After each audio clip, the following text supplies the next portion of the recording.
Let's take a look at what's happening weather-wise, and hopefully the weather doesn't cause any problems for those folks. Looks like a generally pleasant evening, although it is definitely chilly near the water. Let's take a look outside from the top of Mount Diablo, and you see some towering clouds in the distance here. There were some thunder showers in the Sierra today, so we're able to see those from some of the higher elevation perspectives around the Bay Area. Closer to home, we're going to see a cooling pattern taking hold for inland parts of the Bay Area through the rest of the work week and into the first half of the weekend. A stronger onshore breeze is going to help to deliver that cooler air farther inland, and there's just going to be less atmosphere on top of us in general. That leads to cooler temperatures. Our Saturday shower chances that we've been talking about dwindling as we get closer and closer to the weekend. Not zero, but they are starting to shrink below that 20% threshold. Then we're back to a normal May pattern as we head into the first full week of the new month. Let's talk about that shower pattern. And I mentioned it's not zero. Futurecast indicating the potential for a few sprinkles as we start the day on Saturday with a few hit or miss showers at any point during the day, but they're going to be much more miss than hit. The bulk of the moisture is going to be farther off to our north and northeast, and the Sierra likely to get some more scattered thunderstorms. Maybe enough to wash a little bit of pollen out of the atmosphere. We're going to be in the medium-high category through the first half of the weekend, down one notch to the medium category by Sunday. That's still a few days off. Let's take a look outside right now. Seeing plenty of fog rolling through the Golden Gate from our Mark Hopkins hotel camera. Temperature in San Francisco is only 60 degrees, and it's just a few degrees warmer across the bay in Oakland. Inland temperatures mostly in the 70s.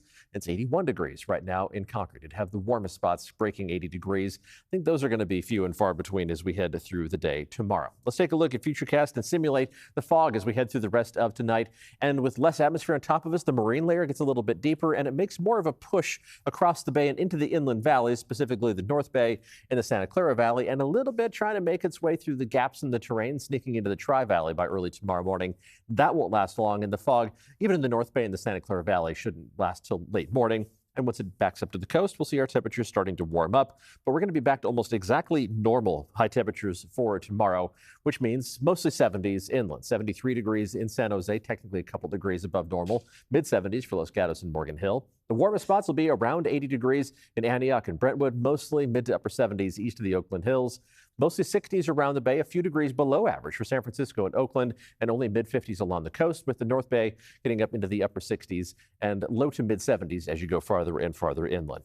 The winds are going to pick up. I mentioned that. Let's take a look at those hour-by-hour wind gusts as we head through the next couple of days. The breeze out there this evening, just kind of typical April stuff for the Bay Area. It's noticeable, but it's not that strong.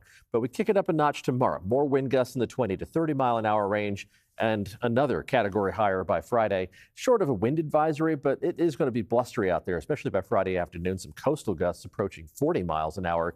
And for the rest of us, more gusts in that 25 to 30 mile an hour range, helping to deliver that cool air to inland parts of the Bay Area. Let's take a look at the 7-day forecast, and we will start at the coast, where temperatures are going to run in the middle portion of the 50s through the weekend, but there is a bit of a warming trend early next week. It doesn't last too long, but it puts you up into the low 60s by Monday, Tuesday, and Wednesday. Temperatures around the bay not changing a whole lot either. We're going to see those high temperatures near normal for the next couple of days, if slightly on the negative side, and then it's back up to a brief warming spell by Monday and Tuesday. And you notice for Saturday, we've removed the raindrops from the forecast tube.